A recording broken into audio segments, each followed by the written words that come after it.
Hello guys, welcome to Pakistani real reaction. तो कैसे हैं आप सब? उम्मीद है आप सब बढ़िया होंगे और मजे में होंगे। मेरा नाम है मुदस्सिर, मैं हूं बशीर। सो गाइस, वीडियो का टाइटल है पाकिस्तानी मीडिया शॉक, पाकिस्तान और बांग्लादेश को छोड़ अफगानिस्तान के साथ डील कर रहा भारत। तो भाई साहब, अफगानिस्तान के साथ पहले चलो पाकिस्तान के साथ तो शुरू से नहीं करता था, अब बांग्लादेश को भी नहीं पूछ रहा भारत और सारी डीलें अब अफगानिस्तान के साथ कर रहा है। ये क्या हुआ है, इसके ऊपर रोना धोना सुनते हैं। पहले काउंट करते हैं एंड स्टार्ट।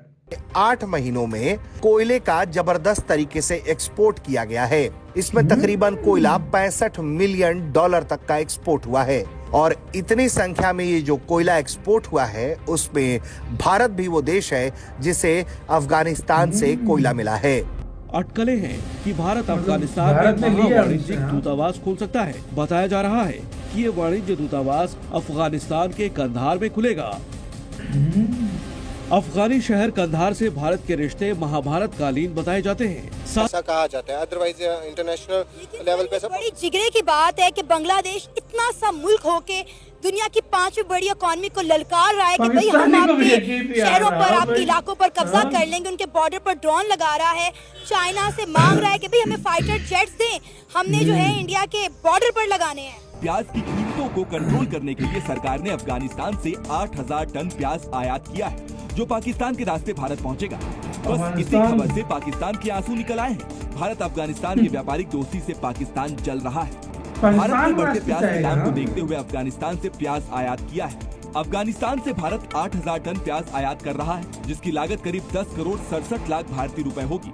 अफगानी प्याज सड़क मार्ग से पाकिस्तान के रास्ते भारत पहुंचेगा। पहली बार अफगानिस्तान के कुनार से प्याज भारत आएगा। भारत अफगानिस्तान से तो व्यापार कर रहा है, लेकिन पाकिस्तान से नहीं। इसे लेकर ही पाकिस्तान में मायूसी है। एक्शन देखनी चाहिए और उसके साथ साथ उनको सपोर्ट भी करना चाहिए। और एज अ मुस्लिम बांग्लादेशियों को पाकिस्तान से एक हेल्प लेनी चाहिए ताकि बांग्लादेश को बिजली चाहिए, हमारे पास खुद नहीं है। बांग्लादेश को मेडिकल चाहिए, वो हमारे पास खुद नहीं है। उनको जो है अच्छी इकोनॉमी चाहिए। हम तो खुद अपनी जंग में फंसे हुए हैं, हम क्या करें, क्या हेल्प करेंगे बांग्लादेश की? As compare to Bangladesh Pakistan बहुत अच्छा है। पाकिस्तान के पास बहुत सारे उनके पैसा हम दोस्तों, भारत सरकार ने पाकिस्तान और बांग्लादेश दोनों को ही बड़ा और तगड़ा झटका दे दिया है और अब इन दोनों ही देशों को साइड में करके भारत अफगानिस्तान के साथ व्यापार कर रहा है। और खबर आ रही है कि अफगानिस्तान ने अभी हाल ही में 6,54,000 मेट्रिक टन कोयला बेचा है, जिसमें से अधिकांशतः कोयला भारत ने इंपोर्ट किया है अफगानिस्तान से। इसके साथ साथ भारत सब्जियां और फल वगैरह भी अफगानिस्तान से ले रहा है, जिससे भारत और अफगानिस्तान के संबंध मजबूत हो रहे हैं। और अटकलें हैं कि भारत अफगानिस्तान में महावाणिज्यिक दूतावास खोल सकता है। बताया जा रहा है कि ये वाणिज्य दूतावास अफगानिस्तान के कंधार में खुलेगा।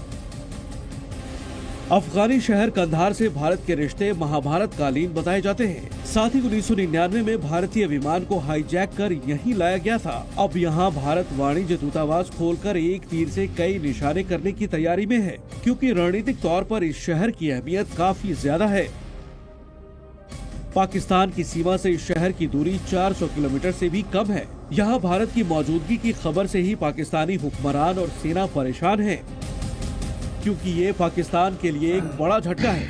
आपको बता दें कि पहले भी पाकिस्तान कंधार और जलालाबाद में भारतीय वाणिज्य दूतावासों की मौजूदगी पर आपत्ति जताता रहा है। आतंकी फैक्ट्री के नाम से कुख्यात ये मुल्क उल्टे भारतीय वाणिज्य दूतावासों पर जासूसी और सरकार विरोधी गतिविधियों को ऐसा कहा जाता है, अदरवाइज इंटरनेशनल लेवल पे सब बड़ी जिगरे की बात है कि बांग्लादेश इतना सा मुल्क होके दुनिया की 5वीं बड़ी इकोनॉमी को ललकार रहा है कि भाई हम आपके शहरों पर, आपके इलाकों पर कब्जा कर लेंगे, उनके बॉर्डर पर ड्रोन लगा रहा है। चाइना से मांग रहा है कि भाई हमें फाइटर जेट्स दें, हमने जो है इंडिया के बॉर्डर पर लगाने हैं। देखिए, दुनिया में 2 किस्म की डिप्लोमेसी चलती है। एक होती है सॉफ्ट पावर, एक होती है हार्ड पावर। और 2 किस्म के नैरेटिव्स चलते हैं, जिसमें रियलिस्टिक पॉइंट ऑफ व्यू है और दूसरा एक लिबरल पॉइंट ऑफ व्यू है। जो रियलिस्टिक पॉइंट ऑफ व्यू है, अगर वो देखें तो वो ऐसे ही करते हैं कि हम अपनी मिलिट्री कैपेबिलिटीज़ इंक्रीज करें, हम दूसरों की टेरिटरीज को ऑक्यूपाई करें।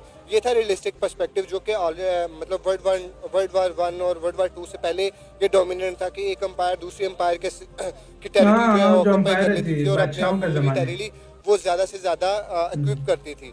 और आज की दुनिया में जो लिबरल ऑर्डर है उसमें ऐसा करना पॉसिबल नहीं है। हाँ, ये जरूर होता है कि अगर कोई इस तरह का नैरेटिव देता है या स्टेटमेंट देता है तो उसके रिपल डाउन इफेक्ट्स उसकी इकोनॉमी पे करंटली नहीं आएंगे, लेकिन वो बाद में आना शुरू हो जाते हैं, क्योंकि और वो बांग्लादेश पे आभार है, दुनिया की 5वीं बड़ी इकोनॉमी है और इकोनॉमी में वो बहुत बड़ी है और उसके रिलेशंस जो है वो पूरी दुनिया के साथ बहुत अच्छे हैं।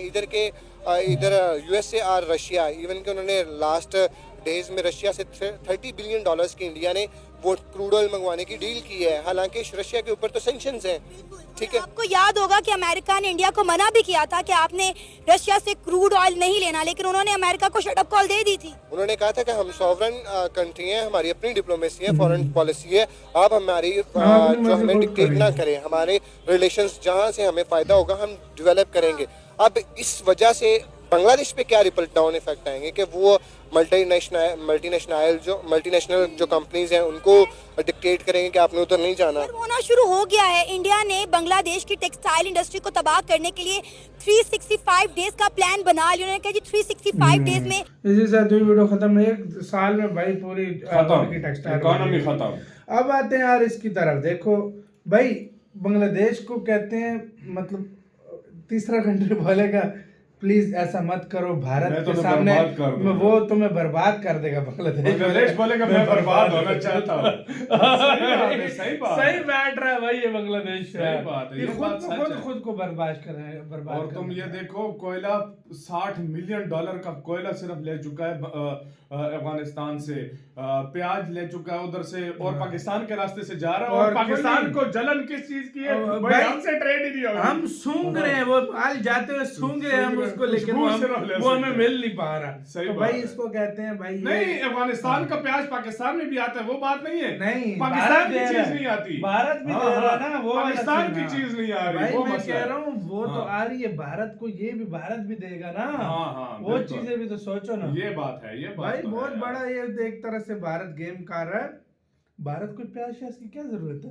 भारत एक स्ट्रेटेजिकली वहां से माल उठा रहा है ताकि उस तरफ जो है भारत की गिरफ्त जो है और मजबूत हो पाकिस्तान के खिलाफ, वो पाकिस्तान के खिलाफ और मजबूत हो, दो साइड गिरफ्त। अफगानिस्तान ज्यादा मजबूत हो, अफगानिस्तान को मजबूत आप गेम ये थोड़े से प्याज कोयला ये भारत के लिए नहीं है, अफगानिस्तान को मजबूत कर। हाँ, उसको मजबूत करने के लिए सब कुछ कर रहा है। इसके पीछे ये लॉजिक है भाई। ये आलू प्याज ये तो भारत खुद दुनिया को देता है, उनसे क्यों मंगवा रहा है? सही बात, वो भी पाकिस्तान के रास्ते से। ये भी बात सच है। तो भाई ये वाली वो पीछे गेम भारत जो कर रहा है, उधर से बांग्लादेश के साथ गेम कर रहा है, इधर से पाकिस्तान के साथ गेम कर रहा है, क्योंकि चाइना का फ्रंट तो लगभग खत्म होता जा रहा है। तो भाई ये वाले विन को भाई खाओ, बांग्लादेश विन हो रहा है। तो अपना राय बताइएगा अपनी कमेंट सेक्शन में, आपने बहुत ज्यादा कहा है कि